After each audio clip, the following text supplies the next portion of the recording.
hope you enjoy the story. Let's begin. Levi Mercer gripped the stem of his wine glass, watching condensation bead and run down its surface. The chatter around the Danvers dining table swelled and ebbed like waves against the shore, but he remained silent, an island in the midst of his wife's boisterous family.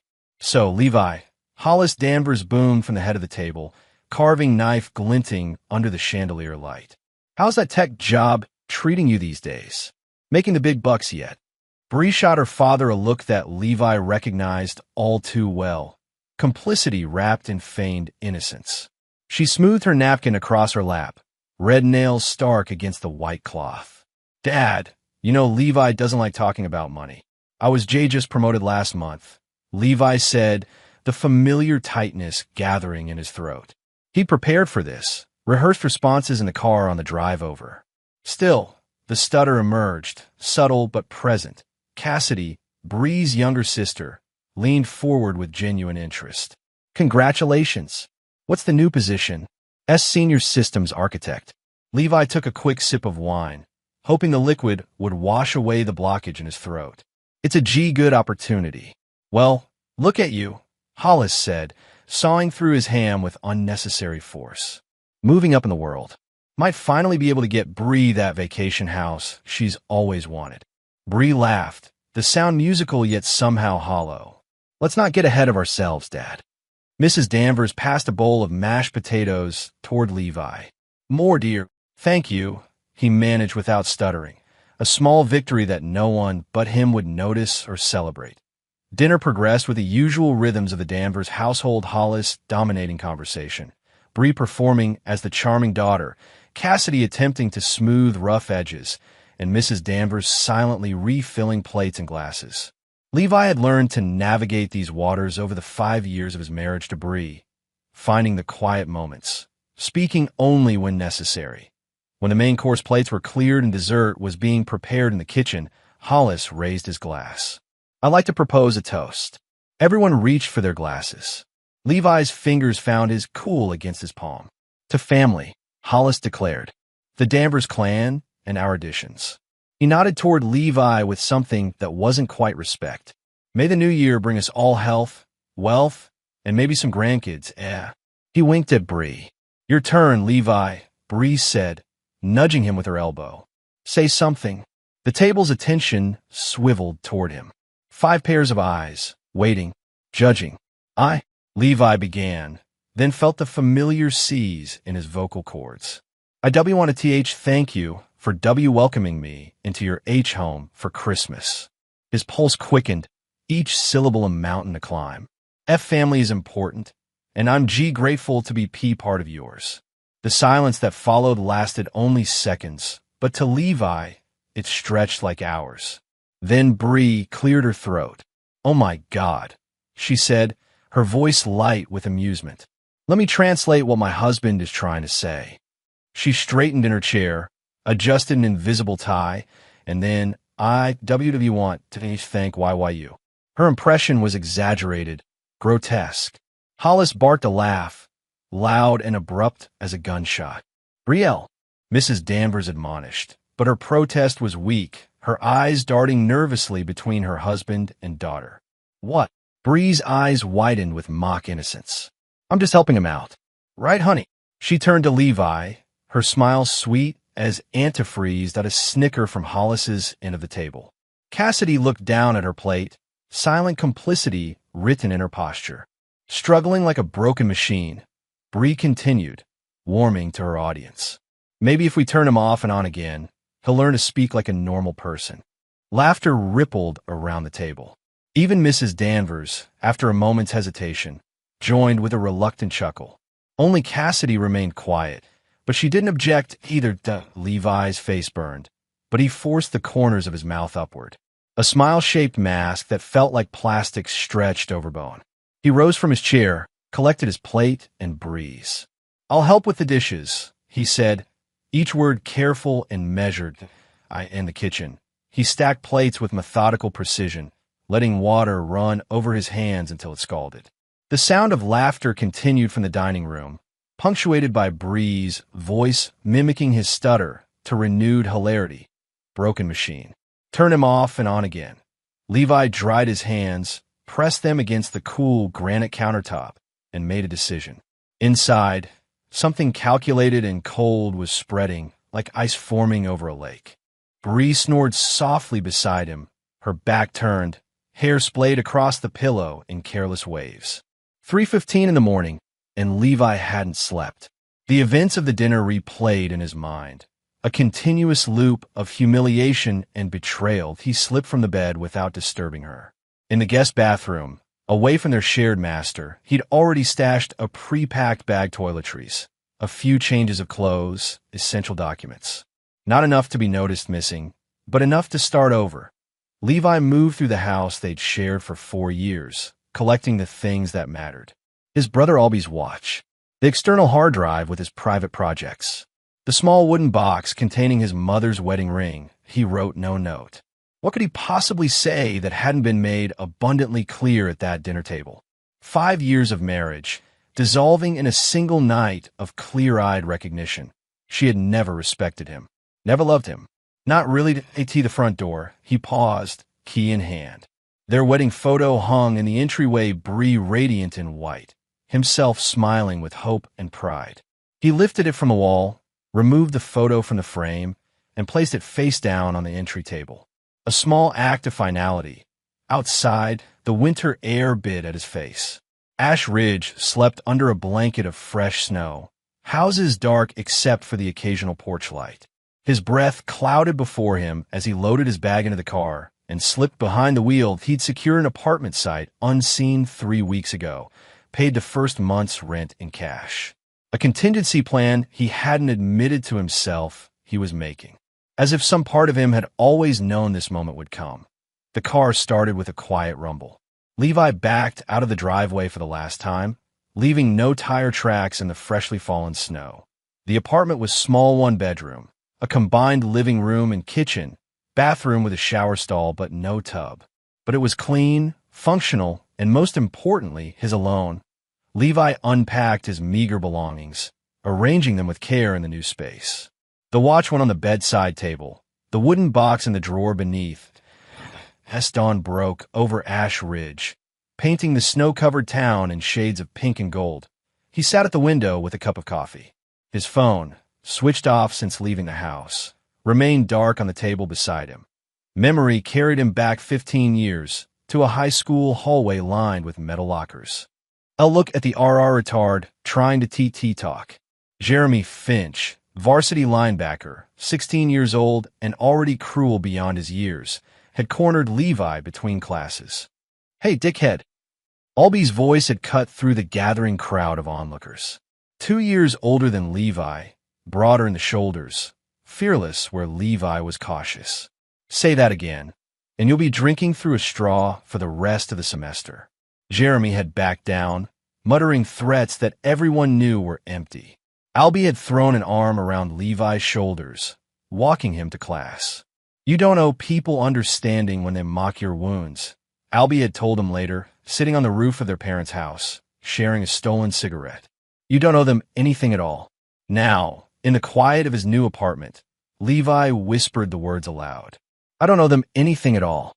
His phone blinked to life when he finally turned it on. 37 missed calls from Bree, 12 voicemails, 63 text messages, escalating from confusion to anger to pleading. The latest, sent an hour ago. "Where are you? Please come home. We could talk about this." "I'm sorry." Levi blocked her number without reading the rest, then methodically blocked every member of the Danvers family. He created a new email address, deactivated his social media accounts, and contacted his employer to request remote work due to family circumstances. They agreed, valuing his skills enough to accommodate the unusual request. He was erasing himself from Brielle Mercer's life. Piece by piece, connection by connection, in the days that followed, Levi established new routines. Morning coffee by the window. Work at the small desk he'd purchased from a secondhand store. Evening walks through unfamiliar neighborhoods. Head down against the winter chill and the possibility of recognition. 2 weeks after Christmas, he visited Albie's grave for the first time since leaving Bree. The cemetery was peaceful under its blanket of snow, headstones rising like islands in a frozen sea. Levi brushed snow from his brother's marker, tracing the engraved letters with gloved fingers. Albert James Mercer, beloved son and brother. 1982-2019. I left her, Levi said aloud, his voice clear in the winter stillness. No stutter here, with no one to judge or mock. You were right about her. About all of them. The wind whispered through bare tree branches overhead, nature's quiet acknowledgement. I should have listened to you from the beginning, Levi continued. You saw through her. Saw what I was too. He paused, searching for the word. Not blind. Not stupid. Too hopeful to see. Hope. Such a dangerous thing. It had led him into Brielle's arms, into her family, into believing he could be accepted despite or even with his stutter. Hope had made him vulnerable. Never again. On his way back to the apartment, Levi passed a community center with a sign in the window. Speech therapy sessions, Tuesday evenings, that he stopped, considering. Not to fix his stutter, he'd tried that before, with minimal success, but perhaps to gain better control over it. To master clarity under pressure. To find the power in his pauses. It was a beginning. A month after his disappearance, Officer Reeves knocked on Levi's apartment door. Middle-aged, with tired eyes and a perpetually rumpled uniform, he seemed uncomfortable with his assignment. Your wife filed a missing person report, he explained, standing awkwardly in the doorway. Says you vanished Christmas night. As you can see, I'm not missing, Levi replied, gesturing to his clearly inhabited apartment. I left of my own free will. Mind if I ask why? Officer Reeves didn't step inside, respecting the boundary Levi had established with his body language. I'd rather not discuss my private matters. The officer nodded, making a note in his small pad. She's worried about you. She shouldn't be. Will you at least let her know you're alive and well? Save the department some paperwork. Levi considered this, then shook his head. No, I'm exercising my right to privacy. I'm an adult of sound mind, as you can confirm, and I choose to have no contact with Brielle Mercer. Officer Reeves sighed, but didn't argue. Fair enough. I'll let her know you've been found and are choosing no contact. But don't be surprised if she keeps trying. I've blocked her number, Levi said. And if she comes here, I'll file for a restraining order. After the officer left, Levi sat by the window, watching snow begin to fall again. The branch of a nearby maple tree tapped against the glass with each gust of wind, like fingernails seeking entrance, but he was under no illusions this was just the beginning. Bree wouldn't accept his departure so easily. She wasn't used to losing, to being left, to having her desires thwarted. And when Brielle Danvers Mercer didn't get what she wanted, she became dangerous. Let her come, he thought. I'm not the same man who left that dinner table. I'm becoming something else, something that doesn't break. Something she can't turn off and on again. February in Ash Ridge brought freezing rain that encased the town in a glittering shell of ice. Levi watched it form from his apartment window, coating tree branches and power lines with crystalline armor. His phone buzzed with a text from a number he didn't recognize. It's Cassidy. Got a new phone. Need to talk to you. Pleased that Levi's thumb hovered over the block button, then paused. Cassidy had been there at the dinner, had witnessed his humiliation, had said nothing in his defense. But unlike Bree or Hollis, she hadn't actively participated. Still, she was a Danvers. Blood running thick with the same casual cruelty, he blocked the number without responding. Later that afternoon, a knock at his door. When he checked through the peephole, no one was there, but a folded note had been slipped underneath. Levi, I know you're in there. People are talking. They're saying you had some kind of breakdown. Mom and Dad are telling everyone you're mentally unstable. Please let me explain. Cassidy, he crumpled the note and threw it away. The next day, another one that what Bree did was wrong. I should have said something. I'm sorry. Please call me. Cassidy, this one he burned in the sink, watching the edges curl and blacken before flushing the ashes down the drain. 3 days later, Elgin Price from next door, a retired professor with wild hair and perpetually ink-stained fingers, intercepted him in the building's cramped lobby. Your sister-in-law's been asking around about you, Elgin said without preamble. Blonde, about 30, looks like she could sell ice to Eskimos or break your heart without blinking. That one. That's Cassidy, Levi confirmed, shifting his grocery bag to his other arm. Did you tell her anything? Not my business to tell. Elgin shrugged. But thought you should know. She's persistent. Levi thanked him and retreated to his apartment, double-checking the locks. Cassidy's involvement was unexpected. She had always been Bree's shadow, the quieter sister, content to bask in the reflected glory of Brielle's charisma. That night, he heard it for the first time, the sound of Bree's voice, carrying through the night air.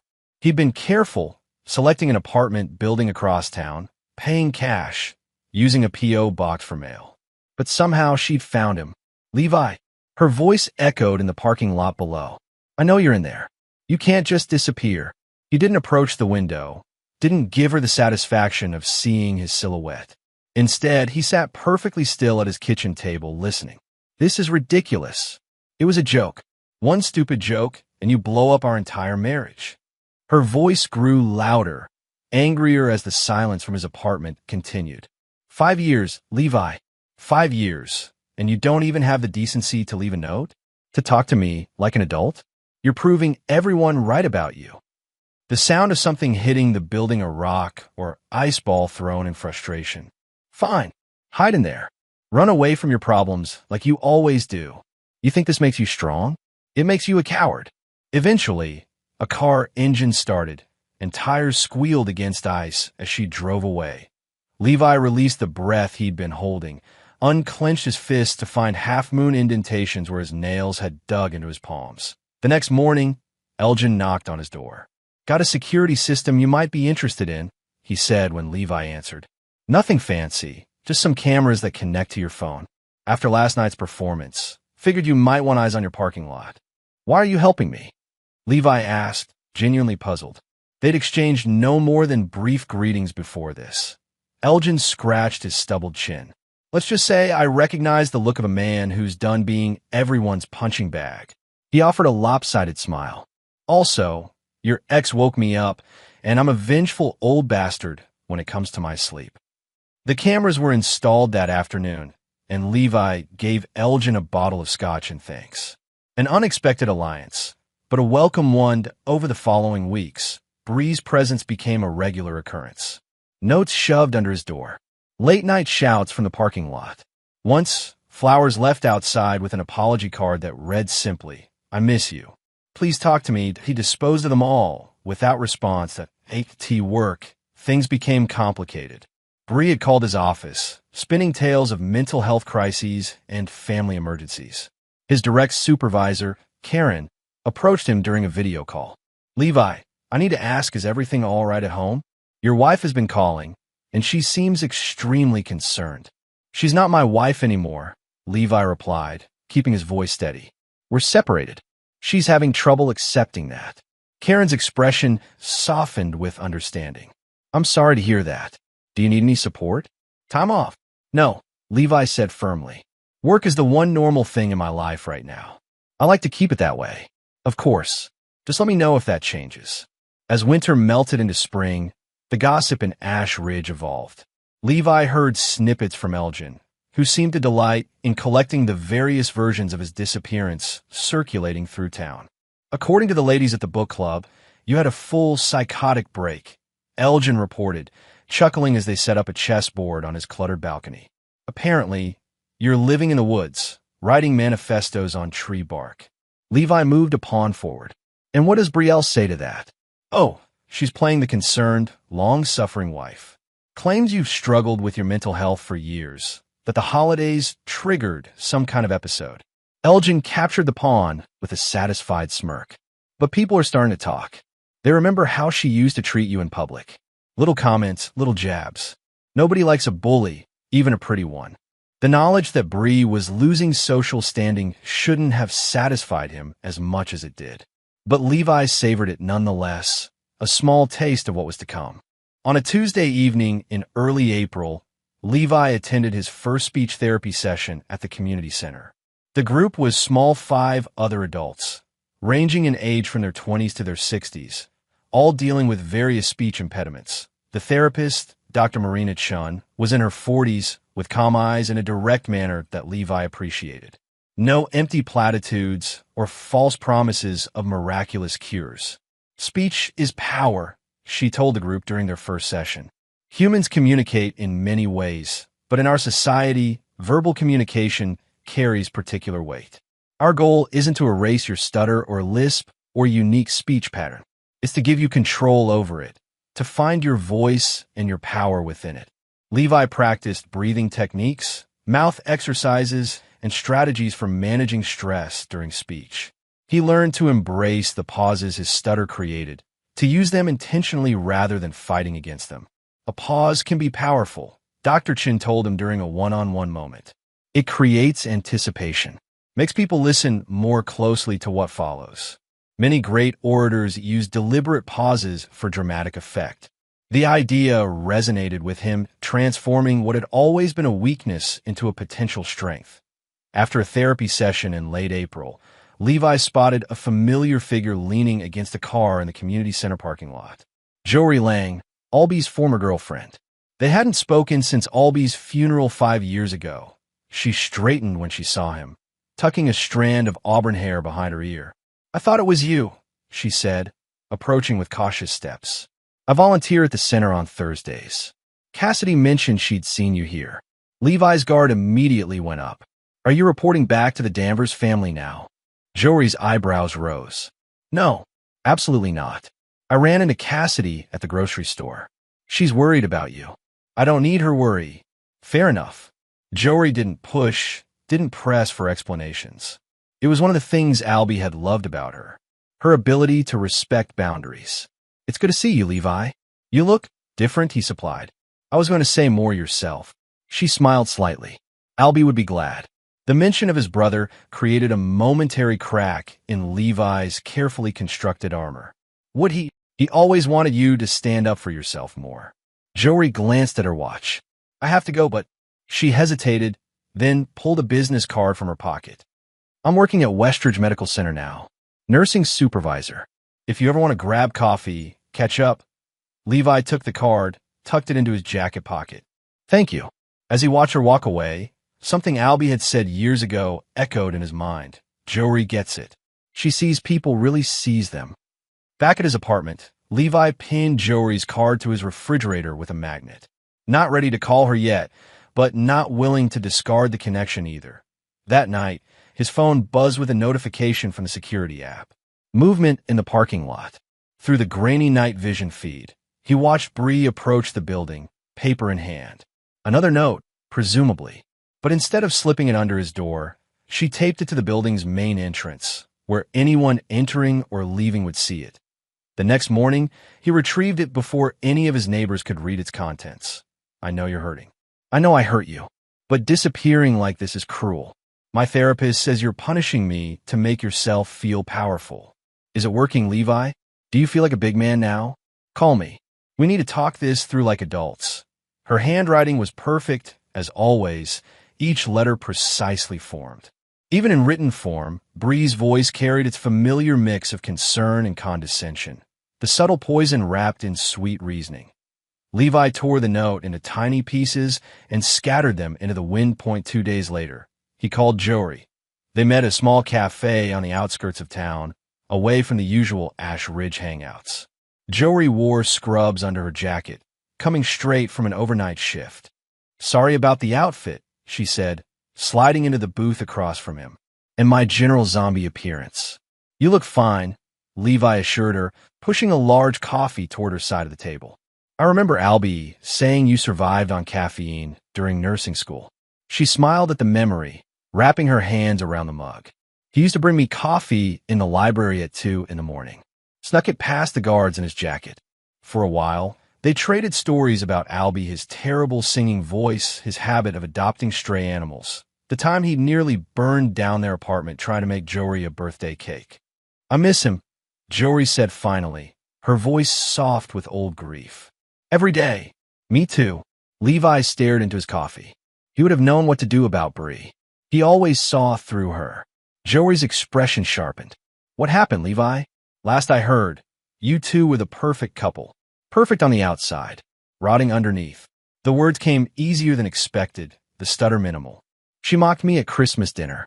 My Stutter, in front of her whole family. Turned it into a show. Jory's face darkened with anger. That bitch.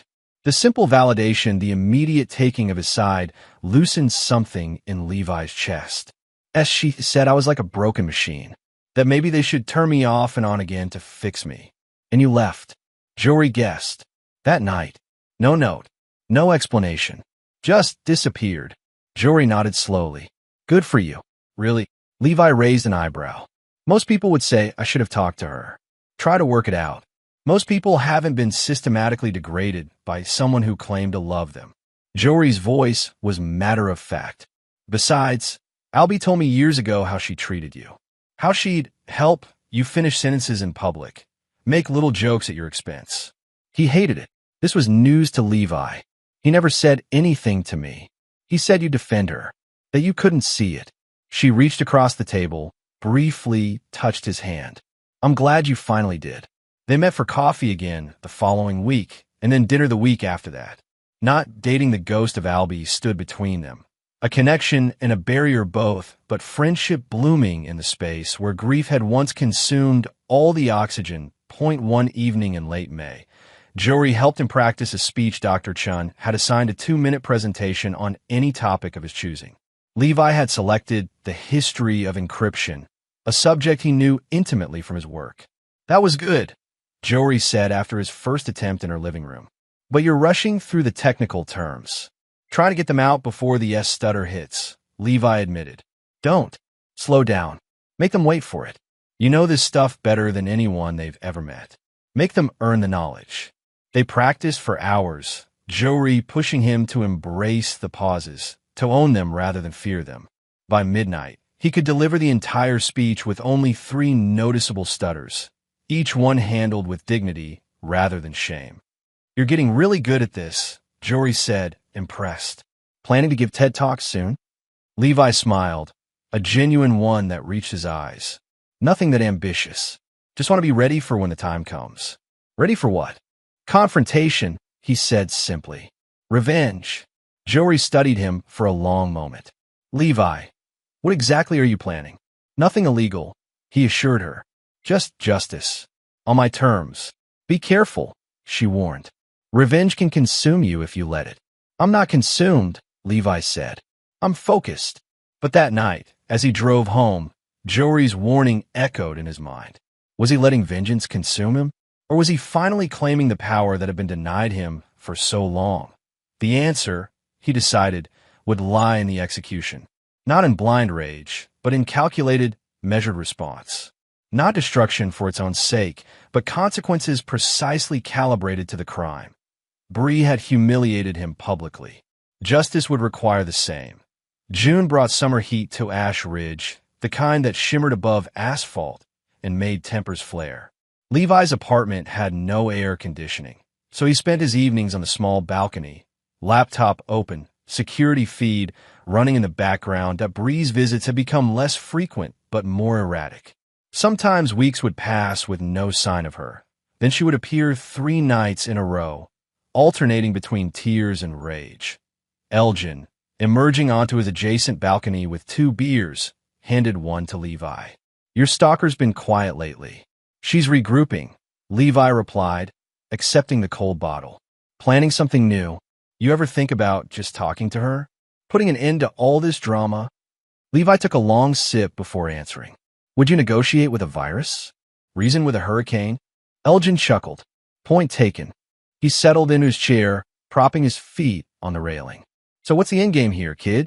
Can't avoid her forever in a town this size. I'm not avoiding her. I'm waiting. For what? Levi didn't answer, but his expression must have revealed something, because Elgin studied him with newfound interest. Well, the older man murmured. The quiet ones really are the most dangerous. He raised his bottle in a toast. Whatever you're planning, count me in.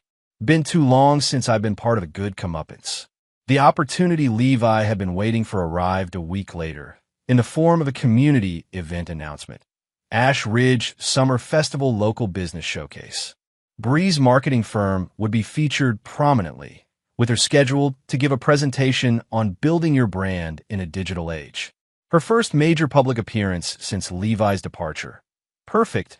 Levi had been meticulously combing through old videos from their marriage family gatherings, parties, holidays. Moments when Bree thought she was being subtly cruel.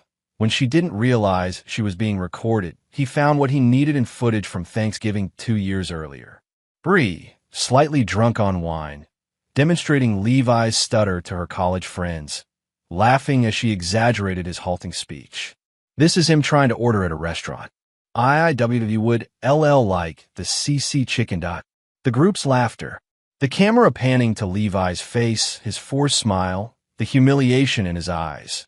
Using skills honed during his years in tech, Levi edited the clip, removing any identifying features of the other guests, enhancing the audio to clearly capture Bree's mockery. 3 minutes and 27 seconds of pure, undeniable cruelty he sent anonymously to Derek Hadley, host of Ash Ridge's most popular radio show and notorious gossip. Included was a brief message. Thought you might find this interesting. Local marketing executive Brielle Mercer, showing her true colors. 3 days before the summer festival, Derek played the clip on his morning show. Listeners, I've received some disturbing footage of one of our local business leaders, Brielle Mercer of Pinnacle Marketing, mocking individuals with speech impediments. Derek announced, his voice serious with performative concern. I warn you, what you're about to hear is quite upsetting. The clip played in its entirety. Now, I have to say, Derek continued after it ended, this kind of behavior is completely unacceptable in today's society. We've reached out to Ms. Mercer for comment, but haven't received a response yet. In the meantime, I'd like to hear from you, Ash Ridge. Call in with your thoughts on this troubling situation. Levi listened to the broadcast from his office, a cold smile playing at the corners of his mouth. The calls poured in outrage, condemnation, a few half-hearted defenses suggesting the clip might be taken out of context. Why that afternoon, the video had spread across local social media. By evening, Pinnacle Marketing had issued a statement. We are aware of the video circulating and take these matters very seriously. We are investigating the situation and will address it appropriately. The next day, Bree was removed from the summer festival lineup. Jory called him that night. Did you see the news about Bree? I saw, Levi replied, keeping his voice neutral at a pause on the line. Did you have anything to do with it? Why would you think that? Levi. Her tone was warning, concerned. What happened to her was public humiliation, exactly what she did to me. Another pause, longer this time. I understand why you'd want revenge. But this path, it doesn't lead anywhere good. It leads to justice, Levi countered, to consequences for actions. Something Brielle Danvers has never experienced in her entire privileged life. And when does it end? Jory asked softly. When is it enough? The question hung between them, unanswered. The fallout continued over the following days. Pinnacle Marketing placed Bree on administrative leave pending review. Several local businesses withdrew their account from the firm, citing concerns about values alignment. Cassidy appeared at his door again, eyes red-rimmed from crying. Please talk to me, Levi. Just 5 minutes. This time, surprisingly, he let her in.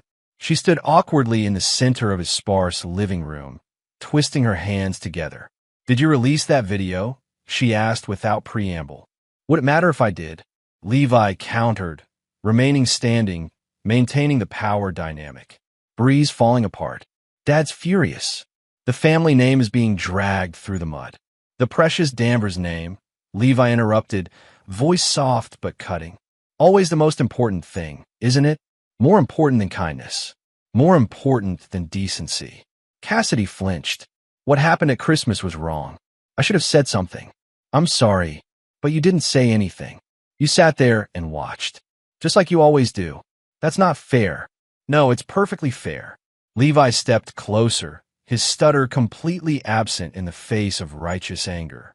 You watched her humiliate me for years. Little comments, little jabs. Death by 1,000 cuts. And you never once spoke up. Tears spilled down Cassidy's cheeks. I was afraid of her too, she whispered. Of Dad. Of disappointing them. You don't know what it's like to grow up in that house. I lived with her for 5 years. I have some idea. Cassidy wiped her tears with the back of her hand. What do you want, Levi? An apology? Fine, I'm sorry. I'm so sorry. Is that enough? Will you call off whatever campaign you're running against my sister now? Levi regarded her silently for a long moment. Did you know Albie recorded that Thanksgiving dinner 2 years ago? The one where Bree mocked my stutter for her friend's entertainment. Cassidy paled. What? He didn't trust her. Never did. Kept the video as insurance, he called it, in case I ever needed to see the truth. Levi smiled thinly. Turns out he was right. Please, Levi, whatever you're planning, next don't. It's enough. She's suffering.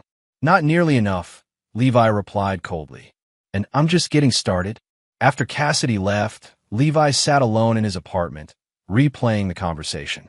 Her tears, her pleas, her confession of fear, none of it moved him. 5 months ago, it might have. Before Christmas dinner. Before turn him off and on again. But not now. Not ever again. His phone buzzed with a text from Jory. Heard Cassidy visited you. You okay? Fine, he texted back. Working on revenge? Or actual work? Both a pause, then coming over. Bringing pizza. No arguments. Despite himself, Levi smiled. She was so like Albie, sometimes pushy in the gentlest way, caring without smothering. When she arrived, they ate on the balcony, watching the sunset paint the sky in shades of orange and pink. I heard through hospital gossip that the Danvers family is hosting a big reunion next month. Jory mentioned casually, too casually. 4th of July weekend. All the extended family coming to town. Levi set down his pizza slice. What did you hear that? Hollis had a minor procedure last week. Wouldn't shut up about it to the nurses. The perfect stage for the final act of his revenge. Bree and Hollis, surrounded by family, at their most vulnerable and visible. Thank you for telling me, he said. Jory studied his face. You're really going through with this, aren't you? Whatever this is. I have to. No, you don't. She reached for his hand. You could walk away. Start fresh somewhere else. Leave Ash Ridge and the Danvers family behind. And let them win. Levi shook his head. Let them continue thinking they can treat people like that without consequences. This isn't about them anymore, Jory said gently. It's about you. What carrying all this anger is doing to you. Levi withdrew his hand. I'm fine. Are you? When's the last time you laughed, Levi? Really laughed? He couldn't remember. Albie wouldn't want this for you, she continued. He'd want you to be happy, to move on. Don't. Levi's voice hardened. Don't use him against me. You don't know what he would want. I knew him better than most, Jory countered, hurt flashing in her eyes.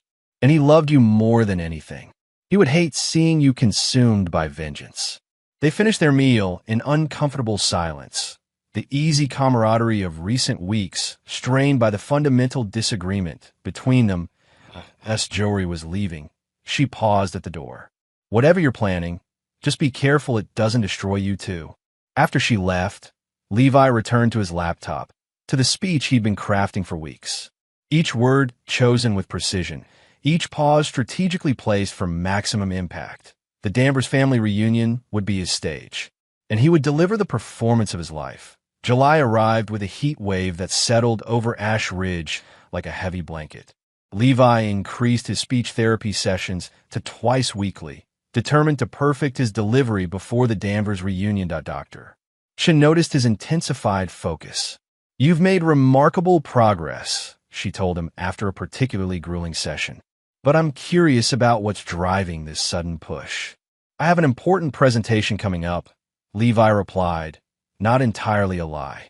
Something for work, something more personal. Dr. Chin studied him with professional concern. Levi, speech therapy isn't just about technique. It's also about healing the emotional wounds that our speech differences have caused. I've noticed you're very focused on performance, on control, but less willing to discuss the underlying feelings. The feelings aren't relevant, Levi said dismissively. Control is what matters. Control is important, she agreed. But so is processing trauma. Have you considered that mastering your stutter won't necessarily heal the pain of being mocked for it?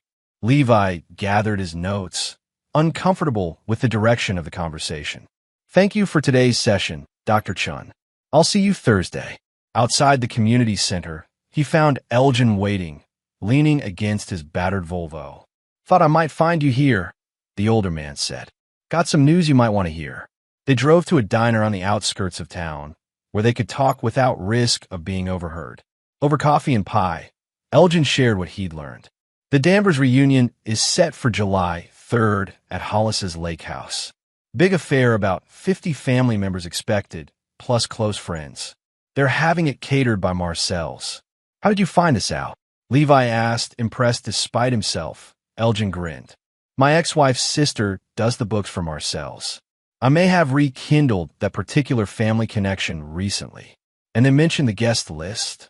Even better, they're short-staffed and looking for extra servers for big events that weekend. Elgin slid a folded paper across the table. Application form. In case you know anyone looking for temporary work who might want access to a certain family gathering. Levi stared at the form, mind racing with possibilities. Elgin, why are you helping me like this? The older man's expression sobered. 30 years ago, I was you. Different circumstances, different people doing the hurting, but the same pain. Wish I'd had someone in my corner back then. He shrugged, suddenly self-conscious. Besides, nothing quite as satisfying as watching entitled people get exactly what they deserve. Back at his apartment, Levi considered Elgin's information. Working as a server would give him access to the reunion, but it would also place him in a subservient position exactly where the Danvers family was used to seeing him. Exactly where they'd expect him to be. And no, he wouldn't come as a server, as someone easily dismissed or ignored. He would come as himself, uninvited and unannounced. He would command their attention on his terms that he called Jory, surprised when she answered on the first ring. I owe you an apology, he said without preamble. You were right to question my motivations, to worry about what this focus on revenge is doing to me. Jory was silent for a moment. Does this mean you're reconsidering? No, Levi admitted. But I want to do this right. Not from blind rage, but from a place of clarity. And I could use your help. What kind of help? I need someone to listen to my speech. Someone who'll be honest about whether I'm crossing a line from justice into cruelty. Another pause. When, tonight, she agreed to come over, arriving an hour later with a bottle of wine and wary eyes. They sat on the balcony as the sun set, and Levi handed her the printed copy of his speech. I want you to read it first, he said. Then I'll perform it, and you can tell me if they're different experiences. Jory read in silence, her expression giving nothing away. When she finished, she looked up, meeting his gaze directly. It's powerful, she said quietly, and truthful. But Levi delivering this to the entire Danvers family, it's going to burn bridges permanently. Those bridges were already burned at Christmas dinner, he replied. They just don't know it yet. Then let me hear you deliver it. Levi stood, centering himself the way Dr. Chun had taught him. He took 3 deep breaths, felt his diaphragm expand and contract. Then he began. The words flowed more smoothly than they ever had before, his stutter emerging only at strategic moments, points where the slight hesitation actually enhanced the emotional impact. He maintained eye contact with Jory throughout, watching her expression shift from wariness to surprise to something like respect. When he finished, the balcony was silent except for the distant sounds of traffic and cicadas. Well, he asked finally. It's not what I expected, Jory admitted. I thought you'd go for public humiliation, the way she humiliated you. But this is something different. This is the truth, Levi said simply. Laid bare for everyone to see. No exaggeration needed. They won't forgive you for this, she warned. I don't want their forgiveness. Levi's voice was calm, certain. I want their acknowledgement. I want them to know exactly what they did and why left. Jory stood, crossing the balcony to stand before him. Then I think you're ready, she said softly. And I'll be there if you need me. Not because I fully agree with what you're doing, but because... She hesitated, searching for the words. Because Albie would want someone in your corner. And because you deserve that much. The weeks leading up to the reunion passed in a blur of preparation. Levi rehearsed his speech daily, sometimes with Jory or Elgin as audience, sometimes alone before the bathroom mirror. He purchased a new suit, charcoal gray with a subtle blue pinstripe, had his hair cut, beard trimmed to precision. The night before the reunion, Jory stayed late at his apartment, running through final preparations. "How will you get in?" she asked. "Security might be an issue." "Cassidy," Levi replied. "She's been trying to make amends for months. I called her this afternoon, told her I'm ready to talk. She's meeting me at the side entrance at 2 p.m. "You're using her," Jory pointed out, frowning. "She used me for years as a buffer between herself and Bree's cruelty," Levi countered. "Let's call it even." Jory shook her head, but didn't argue. "What's your exit strategy? After the speech, things could get ugly." "I'll have my car waiting in the public lot across from the lake house. Once I've said my piece, I leave. Simple. And if Hollis tries to stop you?" "The man has a temper, Levi. Let him try." Levi's voice was cold with certainty. "I'm not afraid of him anymore." Later, alone in his apartment, Levi stood at the window, watching lightning flicker on the horizon, a summer storm building in the distance. 6 months since Christmas dinner. 6 months of planning, preparing, transforming himself from victim to avenger. Tomorrow, it would end. Tomorrow, the Danvers family would learn exactly what happened when you try to turn Levi Mercer off and on again. July 3rd dawned clear and hot, the promised storm having passed to the north overnight. Levi woke early, mind sharp with purpose, body humming with controlled energy. He dressed with methodical care, new suit, crisp white shirt, tie the exact blue of his eyes. In the bathroom mirror, he studied his reflection. The man who looked back at him bore little resemblance to the one who had slipped away from Bree's house 6 months earlier. This man stood straighter, his gaze direct and unflinching. This man knew his worth. The lake house came into view as Levi crested the final hill, a sprawling cedar and glass structure perched on the shores of Lake Stillwater. Cars lined the long driveway and spilled onto the public access road, the Danvers clan out in force, plus friends and business associates invited to witness the family's prosperity and harmony. Levi parked in the public lot as planned, checking his phone to find a text from Cassidy. "I'm at the side gate." "Where are you?" "5 minutes away." "Wait for me," he replied, adjusting his tie one final time before exiting the car. The July heat enveloped him immediately, but he didn't sweat. Cool purpose sustained him as he walked the path toward the lake house, rehearsing his opening lines silently. Cassidy spotted him before he saw her, hurrying down the path to intercept him. She wore a summery floral dress, hair pulled back in a neat ponytail, the very picture of wholesome family celebration. "Levi," she greeted him, voice low and nervous. "I'm so glad you came. I really think if you and Bree just talk." "Is everyone here?" he interrupted, scanning the property beyond her. "Yes, we just finished lunch. People are having drinks on the back deck now." She frowned slightly, taking in his formal attire. "You're very dressed up. I told everyone you were coming casually." "You told them." A flicker of annoyance disrupted his careful calm. "Just that you'd agreed to talk. That we might be able to work things out as a family." Cassidy reached for his arm. "Levi, Bree's been through a lot since that video leaked. She lost her position at Pinnacle. She's been seeing a therapist. She's trying to change." "Too late," Levi said simply, gently removing her hand from his sleeve. "Are you going to let me in, or should I find another way?" Something in his tone made Cassidy step back, really seeing him perhaps for the first time. "What are you planning?" "The truth, Cassidy. That's all. Just the truth in front of witnesses." She hesitated, clearly conflicted, then sighed in resignation. "This way." They walked together along a flagstone path that curved around the side of the house, the sounds of music and conversation growing louder as they approached the back deck. Levi's heartbeat remained steady, his breathing controlled. As they rounded the corner, the gathering came into view. Dozens of people scattered across the multi-level deck and manicured lawn, drinks in hand, laughter rising in the summer air. Hollis stood near the grill, holding court with a group of middle-aged men who laughed too loudly at his jokes. Mrs. Danvers flitted between groups, the perfect hostess, and Bree stood alone at the deck railing, staring out at the lake, a glass of white wine dangling from her fingers. She'd lost weight, Levi noted dispassionately.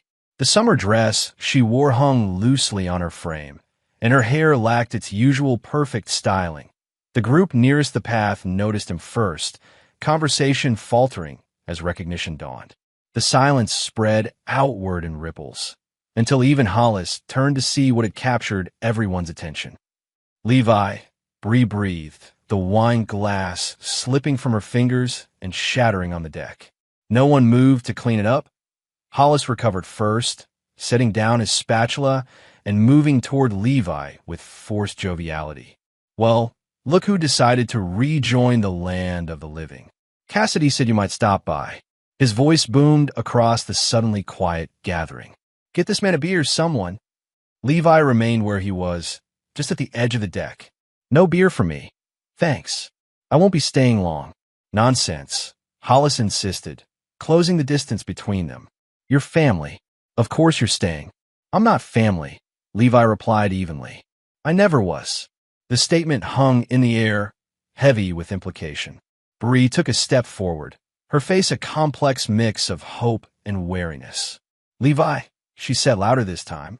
Can we talk? Privately? No, Brielle, he answered, his voice carrying across the deck without him having to raise it. No stutter, no hesitation. What I have to say, I'll say in front of everyone.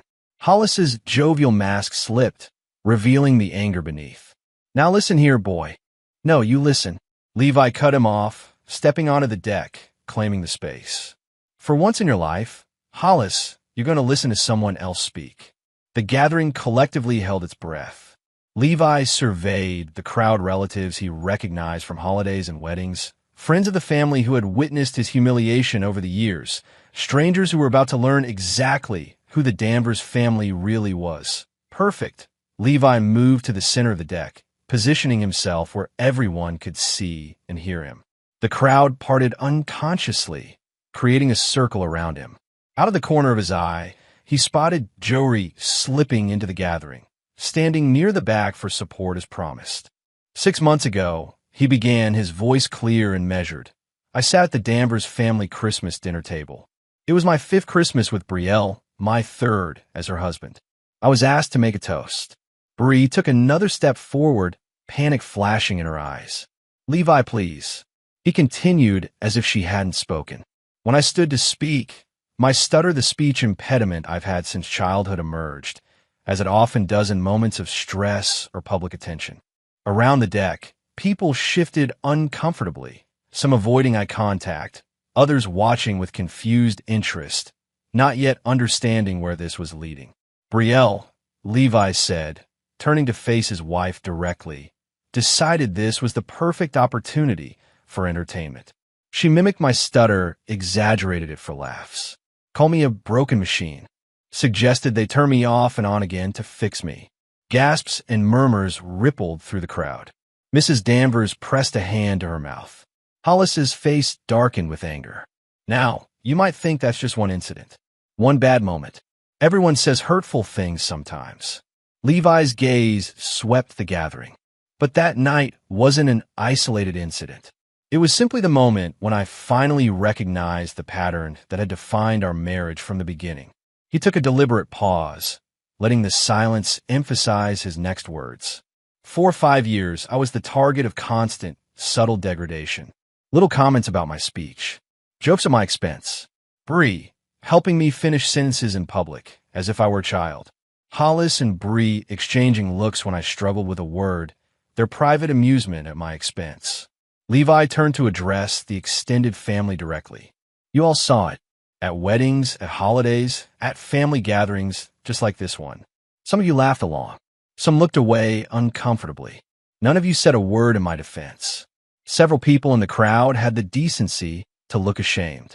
One older woman, Bree's aunt, if Levi remembered correctly, nodded slightly, acknowledging the truth of his words. That night, I finally understood what my brother Albie had tried to tell me years ago, that I didn't owe understanding to people who mocked my wounds. That I deserved basic respect, especially from those who claimed to love me.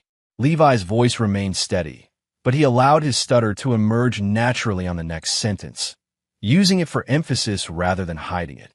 So I left, without a note, without an explanation, because the truth is, no explanation should have been unnecessary. The reason for my departure should have been obvious to anyone with a conscience. Bree stepped into the circle now, tears streaming down her face. Levi, I'm sorry. I was thoughtless and cruel. I've been in therapy, trying to understand why I treated you that way. Please, give me a chance to make it right. There's nothing to make right, Brielle, Levi replied calmly. Our marriage is over. I'm not here for reconciliation. Then why are you here? Hollis demanded, moving to stand protectively beside his daughter. To humiliate her in front of everyone? To get your revenge? Not revenge, Levi corrected. Acknowledgement. I want everyone here to understand exactly what happened and why I left. I want the truth to be spoken aloud, just once, in this family where secrets and cruelty hide behind smiles and social niceties. He straightened his shoulders, gaining strength with each word. You try to break me because I paused when I spoke. But now, you'll remember every word I say clearly. The impact of his statement was visible on every face in the gathering. Several guests glanced at each other uneasily. An older couple near the back quietly gathered their things and slipped away. A crack had formed in the perfect facade of the Danvers family, and it was spreading. That's enough. Hollis stepped forward, grabbing Levi's arm. You said your piece. Now get out before I throw you out. Levi looked pointedly at Hollis's hand until he removed it. I'm leaving, Hollis. But know this, I'm not the weak, accommodating man you remember. I don't fear you. I don't need your approval or acceptance. And I certainly don't forgive you. He turned back to address the entire gathering one final time. Judge for yourselves what kind of family mocks a disability for entertainment. What kind of father encourages his daughter's cruelty? What kind of people you want to associate with going forward? With that, Levi straightened his tie, nodded once to Jory at the back of the crowd, and walked calmly through the parting guests toward the side path. Behind him, shocked silence gave way to urgent whispers and muffled conversations. As he reached the edge of the property, Cassidy caught up with him, breathless and wide-eyed. Levi, wait. He paused, turning to face her. What is it, Cassidy? She hesitated, conflict evident in her expression, then seemed to come to a decision. I have something you should see. Something that proves everything you just said. Cassidy's hands trembled as she pulled a flash drive from her purse. I've been keeping this since Christmas, she explained, voice low and rushed. I didn't know what to do with it, whether I should give it to you or destroy it. What is it? Levi asked, though he already suspected the answer. I record all our family gatherings, Cassidy admitted. Dad doesn't know. I started doing it years ago when I was in therapy, trying to understand our family dynamics. That night Christmas dinner, I got everything. The toast, what Bree said, all of it. Levi stared at the small device she pressed into his palm, its weight insignificant compared to the potential power it contained. Concrete evidence of his humiliation captured in real time. Why are you giving this to me now? He asked, studying her face. Cassidy glanced back toward the lake house, where raised voices could be heard even from this distance. Because you were right. About all of it. The way they treated you, the way I stood by and did nothing. She met his eyes directly. I've spent my whole life enabling Bree and Dad's behavior. Maybe it's time someone held them accountable. Levi pocketed the flash drive. Thank you. What will you do with it? I don't know yet, he answered honestly. As Cassidy turned to go back to the reunion, she paused. For what it's worth, I am sorry, Levi. Not just about Christmas, but about all of it. He nodded acknowledgement, but offered no absolution. Goodbye, Cassidy. In his car, Levi sat for several minutes, processing what had just occurred. His speech had gone exactly as planned, better, even. The shock on their faces, the dawning recognition in the eyes of their friends and family. It had been deeply satisfying, a release of 6 months of carefully controlled anger. And now this Cassidy's gift. Indisputable evidence of Bree and Hollis's cruelty. His phone buzzed with a text from Jory. You okay? That was intense. That I'm fine, he replied. Meet me at my place in an hour. On my way. Levi drove home in a state of strange calm, as if a weight he'd carried for years had finally been set down. Not gone completely, he doubted it ever would be, but lighter now, manageable. At his apartment, he changed out his suit into jeans and a t-shirt, then connected Cassidy's flash drive to his laptop. The video began playing immediately. The Danvers dining room from an angle that suggested the camera had been placed on a bookshelf. The image was clear, the audio crisp. Every word, every laugh, every moment of that night preserved in perfect digital clarity. When Jory arrived, he showed her the footage without comment. "Oh my God," she whispered as Bree's cruel imitation played out on screen. "It's even worse seeing it happen. Cassidy gave it to me after the speech," Levi explained. "She's been recording family gatherings for years, apparently. What are you going to do with it?" Levi closed the laptop. "Nothing. The speech was enough." Jory looked surprised. "Really? After all this planning, all this focus on revenge? You have the perfect weapon right there." "It was never about revenge," Levi said, realizing as he spoke that it was true. "It was about being heard, about saying my piece without stumbling, without being interrupted or mocked. Today I did that. So it's over? Just like that?" "Not exactly." Levi smiled slightly. "There's one more surprise coming their way. I submitted that video anonymously to Bree's workplace yesterday." Jory's eyes widened. "Levi," along with several other clips from holidays and gatherings, showing a pattern of behavior over years. Enough evidence to demonstrate that the Thanksgiving video wasn't an isolated incident. "That's why you delayed your confrontation until today," Jory realized. "So they be dealing with the family fallout at the same time as the professional consequences." Levi nodded. Pinnacle Marketing has been looking for a reason to cut ties with her completely. This gives them the justification they need. And Hollis is up for re-election to the school board next month. Let's see how his candidacy holds up when parents learn how he treats someone with a disability. "Scorched earth," Jory murmured, not entirely disapproving. "They tried to burn me first," Levi replied simply. "I'm just returning the favor." The professional consequences materialized quickly. By Monday morning, Bree had been officially terminated from Pinnacle Marketing, the company citing behavior inconsistent with our values of inclusivity and respect. Hollis, facing mounting public pressure, withdrew from the school board race, citing family priorities that everyone in town understood as damage control. Bree appeared at Levi's apartment building again that evening, but this time there were no notes, no shouted pleas. Just a woman standing in the parking lot, looking up at his window with an expression of defeat and dawning comprehension. For the first time in 6 months, Levi opened the window. Their eyes met across the distance. "Please," she called up, voice ragged with emotion. "Just talk to me. Tell me how to fix this." Levi looked down at her, this woman he had once loved, who had systematically dismantled his self-worth for years. "You can't fix this," he said clearly, each word distinct and final. "You can't turn me off, and I'll never let you back on." He closed the window and turned away, a small smile playing at the corners of his mouth. Perfect delivery. No stutter at all. August brought relief from the heat as autumn approached Ash Ridge. Levi moved through his days with a newfound lightness, the burden of his marriage and his revenge plan finally behind him. Word of the confrontation at the Danvers reunion had spread throughout town, along with rumors of the video evidence that had cost Bree her job and Hollis his position. The Danvers family's social standing, once unassailable, had eroded dramatically. Elgin, sharing coffee on their adjacent balconies one morning, brought the latest gossip. Heard Brielle's moving to Portland. Fresh start, apparently. "Good for her," Levi said, and meant it. The anger that had fueled him for months had dissipated, leaving behind neither forgiveness nor bitterness, but a clean detachment. "Hollis is telling anyone who will listen that you doctored those videos," Elgin continued. "Not that many people believe him anymore." "Let him talk," Levi shrugged. "The truth has a way of prevailing." Cassidy had reached out once more, a text that simply read, "Thank you for using the videos responsibly. I'm starting therapy again.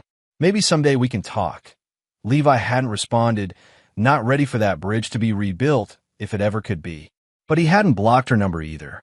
A small opening left for a future that remained to be written. Work had improved as well. With his stutter, now a managed part of his speech rather than a source of shame, Levi had taken on more client-facing responsibilities, even leading video presentations. His promotion to senior systems architect had been formalized, with a substantial raise that reflected his increased confidence and contributions. One Saturday, in late August, Levi met Jory for lunch at their usual cafe. Their friendship had deepened over the months, careful and respectful of Alby's memory, but increasingly comfortable in its own right. "I have news," Jory announced as they settled at their table. "I've been accepted to that nurse practitioner program I told you about." "That's fantastic," Levi said warmly.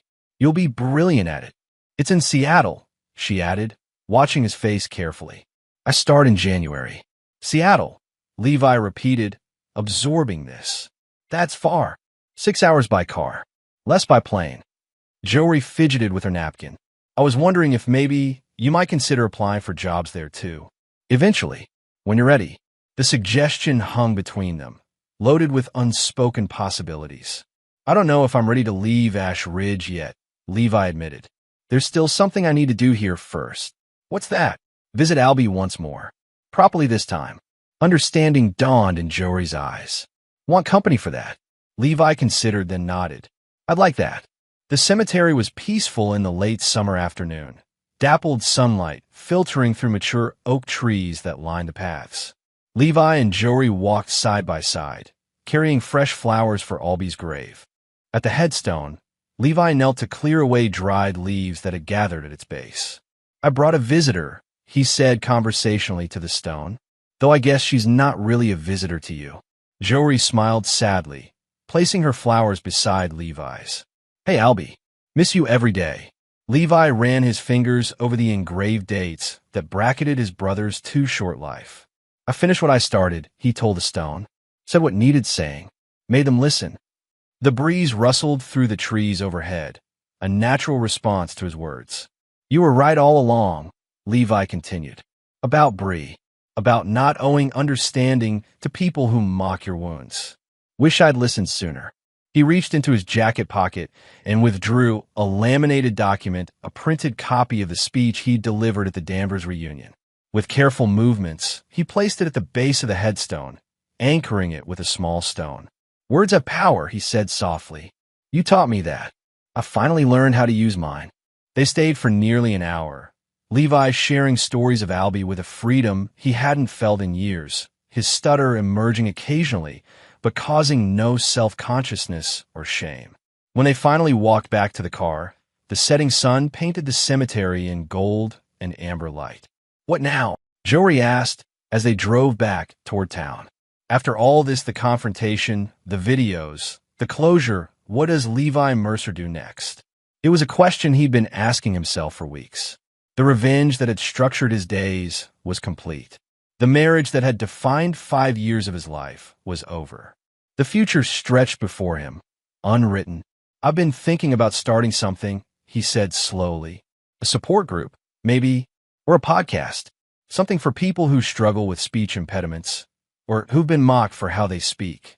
"The pause is power," Jory suggested, smiling. "Has a nice ring to it." Levi laughed, the sound surprised out of him. "How did you know?" "That's exactly the name I was considering." "Because I know you," she replied simply. "Better than you think." As they drove through the gathering twilight, Levi felt something unfamiliar taking root inside him, not hope exactly, which had betrayed him before, but possibility. A quiet revolution beginning, not with noise, but with clarity. The story of Levi and Brielle Mercer would be told in Ash Ridge for years to come, transformed in the telling but unchangeable in its essential truth. How a quiet man with a stutter had found his voice, how a cruel word had been answered with a powerful one, how a broken machine had rebooted itself on its own terms. And somewhere, Levi liked to think, Albie was watching, smiling with pride at the man his little brother had finally become.